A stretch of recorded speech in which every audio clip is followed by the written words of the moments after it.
Lourdes, hier soir. Le Gave continue d'inonder une partie des rues de la commune.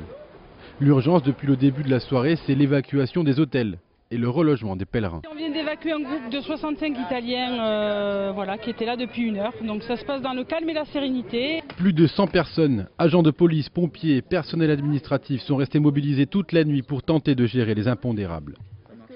Depuis le début d'après-midi, le niveau du Gave ne cesse de grimper. La statue de la Vierge Marie est épargnée.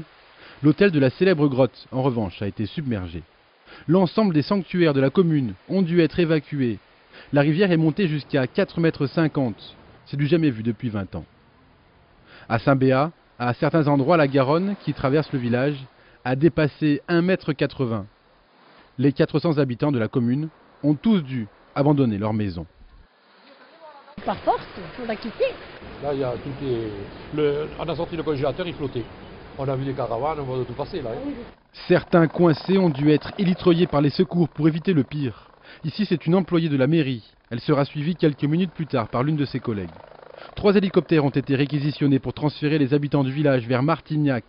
Depuis hier, le village est coupé du reste du monde. Enfin, à Nez, dans les Pyrénées-Atlantiques, ce document amateur illustre également la crue importante du Gave de Pau. La rivière a été placée en vigilance rouge par Météo France.